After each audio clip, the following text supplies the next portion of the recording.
Welcome to Checks and Balances. I'm Michael Vincent. This is James Blair, and today another Money Month special. Is there going to be any superannuation? No, there's not going to be any superannuation. I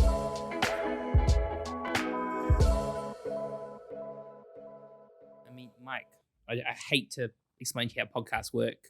You give a teaser, you build up to it, and then you tell them the result. I'm sorry. I'll tell Michael Bay, our director, that he needs to put some effort in. Yeah, listen, Ravi. So, retirement, right? Yeah. People like the idea of not working for the man or the woe man forever, and they want to be able to have some money, to have some fun. Yeah, selfish, greedy Kiwis. I know. But in New Zealand, to be honest, it is something that's slept on quite a bit in terms of retirement and retirement planning. We see that like most of our customers who are coming to us for serious retirement planning, James, we've got a pretty young demographic of wealth clients. What age would you say the average client is who's seriously thinking about retirement? Usually about 50, the light bulb goes off. There you go. And they go, oh, I'm getting old. I don't want to work forever. Yeah. And that's when they start thinking, I need to start putting a plan in place. Yeah. And I would say that one of the main reasons that people don't think about retirement, one, well, it seems ages away. Two, no one likes to be reminded of their mortality. But three, got this great little safety net there that's just going to take care of me called New Zealand Superannuation. Yeah, and KiwiSaver. And for those nutters out there that think KiwiSaver is a government conspiracy scheme, like, seriously, lose my freaking phone number. So, New Zealand Superannuation. So, what is New Zealand Superannuation? Pretty much once you hit 65, old Uncle Chippy will give you some pocket money. Nice. If you are single, it will be about $20,000 a year. Ooh. If you are a couple, it'll be $30,000 after tax a year. That's one trip to Gucci. And if you are assume you have no other income, those numbers are after tax. If you're still working, it does change the amount. For a couple, that's $750,000. Yeah. If they live from 65 to 90. So quite a lot of money. So if it's quite a lot of money and it's already in place, it's all good, right? I'm going to get 750 grand. Surely me as a sprightly early 30-year-old can rely on this. Yeah.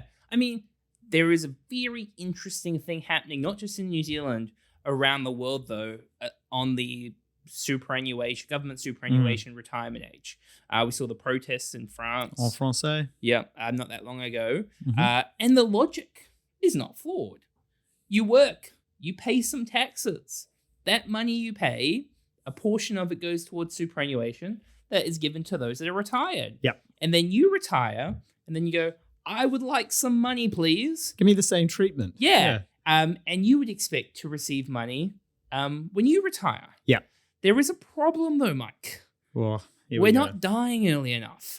People are living longer. Am I going to be in that statistic? Because I'll drag that age back. Yeah. Yeah. With the way I live my life. With the way you live your life. So there's going to be more retirees because we've got an aging population. The other thing is we've got fewer babies being born. So we've got some stats. Ravi's found some great stats that we're going to go through. Mike, do you want to go like one for one through these stats? All right. In 1983, what we call the prehistoric years, the average Kiwis was expected to live until 74. 40 years later, that's 83, so 9 years longer. In another 40 years, that's expected to grow to 88, so another 5 years on top of that. Yeah, that is interesting. In 1957, there was a thing called the baby boom, which you Gen Zs might refer to the boomers. That's them. They were born at that point. At that time, the average female had 4 babies. Now, I'm assuming that wasn't all at once on average. I'm assuming that was kind of spaced out over a period of time. 4. Yeah. 4, but alrighty. Cool. But now, the average woman has 1.8 babies. So actually, what does that mean? That is a declining population. Because if you think that you need 2 babies per female to keep the population steady, you are now declining at 1.8. Well, declining birth rate. Yeah. Because people are still living longer doesn't necessarily mean they're declining. Over time it will. Over time it will. But on a long enough time scale, the unless survival people rate for live, everything drops to 0. Unless people keep living long enough. Fair call. So because we are having fewer babies, there aren't as many people entering the workforce, right? Which is pretty straightforward. That means each retiree is being supported by fewer and fewer people. I've heard some stats in the construction industry. I can't remember it exactly, but it was something like for every 100 people that retire from the construction industry, it's like 30 join. So that is that is an example. Yeah. I probably butchered that stat, but there's a huge difference. Even if it was 40 or 50, even if it was half. Yeah. It's a big difference. So I guess what all of that really rounds up to is, if you are over 50, you can expect some form of superannuation. Wow, that's just like a general blanket rule that we apply within the wealth business. So because of those stats around an aging population, the key takeaway is, and from a government perspective around the world, it's very interesting. Who is going to be the government, Mike, that extends the retirement age? Yeah, I know. I don't think you're right. You saw the protests in France, and albeit the French do like to have a crack at the government by way of protest quite a bit. However, it would be political suicide to, say, hey guys, sorry, superannuation's out the door. All of you 64-year-olds who are counting on this, wow, sorry, good night, Irene. Yeah. So the really interesting thing is that it's going to be brought to a head. In my mind, there's no, it has to change around the world. The problem is no government wants to deal with it. I think they'll outsource it. I genuinely think it'll get pushed onto the Reserve Bank of New Zealand because it's politically independent. Yeah, they control a lot of the monetary policy anyway. So I would say your best bet would be go. Sorry, Adrian. I know you took a hit on the rate rises. Well, you may want to move somewhere else after this. Yeah.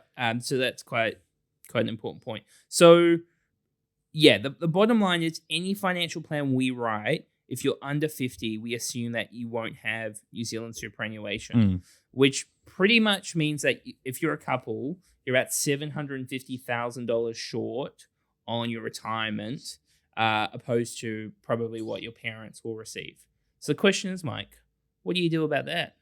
I think what is it, like head in the sand? Is that it? Yeah. Should be right? Yeah, absolutely. Yeah. So, I mean, all of these Money Month episodes that we've been talking about so far is all about taking control and small, consistent steps towards achieving your goals.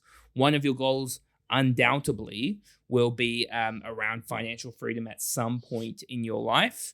And it's very important to realize that New Zealand Super Check, which is a great base for income in retirement, just is not going to be there if you are under 50. And, most people listening to this podcast tend to be under 50, the demographic stats say, although we do welcome all boomers to listen to Checks and Balances. Yeah, 100%. Yeah.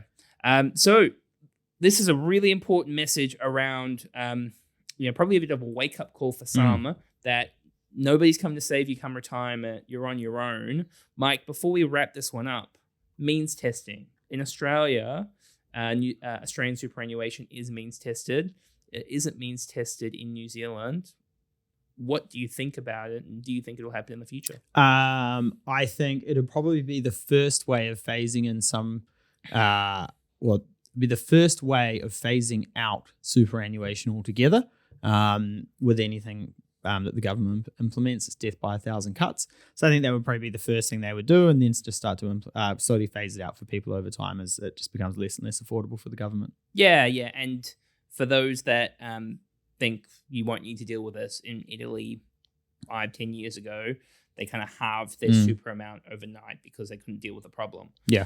So anyway, the action from this one, I think, is coming back to probably your retirement plans, that you need to be making sure that in those goals that you're thinking about, you are not factoring in New Zealand Super if you're under 50 into those retirement projections for how much you're going to need.